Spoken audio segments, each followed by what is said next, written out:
सैफ अली खानला लीलावती हॉस्पिटलमध्ये पोहोचवणारा रिक्षा चालक माझावर। हॉस्पिटलमध्ये नेताना सैफची अवस्था कशी होती याचं केलं सविस्तर वर्णन।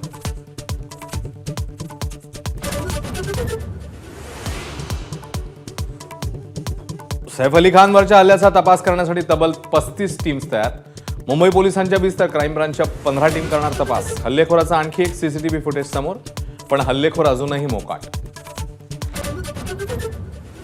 सैफ अली खानवर हल्ल्याप्रकरणी आणखी एक संशयित ताब्यात। वांद्रे पोलिसांनी चौकशीसाठी पोलीस स्टेशनमध्ये आणलं। याच संशयिताने शाहरुखच्याही घराची रेकी केल्याची शक्यता।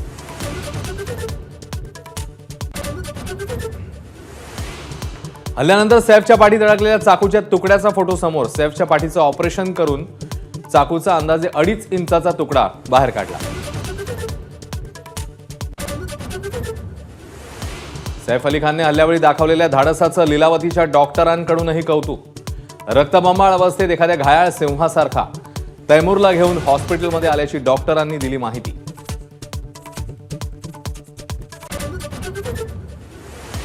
अभिनेता शाहरुख खानच्या मन्नत बंगल्यातही झाला होता घुसखोरीचा प्रयत्न। सैफ आणि शाहरुखच्या घरात घुसणारा एकच असल्याचा पोलिसांना संशय।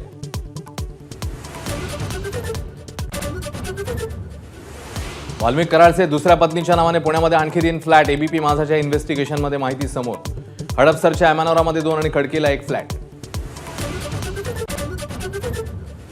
गोळीबार आणि दुहेरी हत्येने बीड जिल्हा हादरला। आष्टीमध्ये जमावाच्या हल्ल्यात 2 सख्ख्या भावांची निर्घृण हत्या, तर अंबाजोगाईत जमिनीच्या वादातनं हवेमध्ये गोळीबार।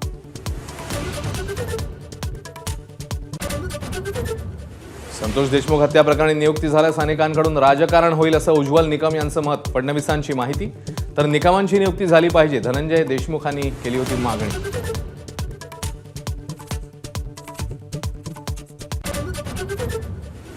धनंजय मुंडे यांच्या अडचणीमध्ये वाढ होण्याची शक्यता। कृषी मंत्री असताना कृषी साहित्य खरेदी केलेल्या धोरणामध्ये केलेल्या बदलांवर कोर्टाचा सवाल। 2 आठवड्यांमध्ये राज्य सरकारकडून मागवलं स्पष्टीकरण।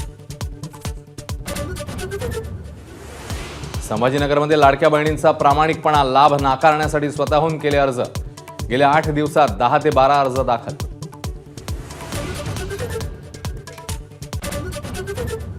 बारामती तालुक्यात वडिलांनीच केली 9 वर्षांच्या मुलाची भिंतीवर डोकं आपटून हत्या। अभ्यास करत नसल्याच्या रागातून खून। पोलिसांनी अंत्यविधी थांबवून केली उत्तरीय तपासणी।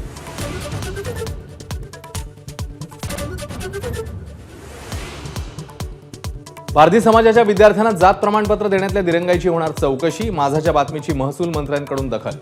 आजच बैठक घेऊन दोषींवर होणार कारवाई।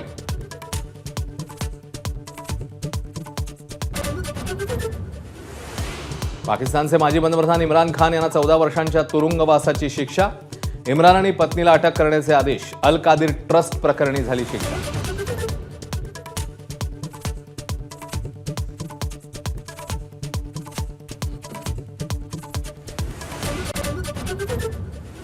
मनु भाकर, प्रवीण कुमार, डी गुकेश आणि हरमनप्रीतला मेजर ध्यानचंद खेलरत्न पुरस्कार प्रदान। टाळ्यांच्या कडकडाटात जगभरात डंका वाजवणाऱ्यांचा झाला गौरव।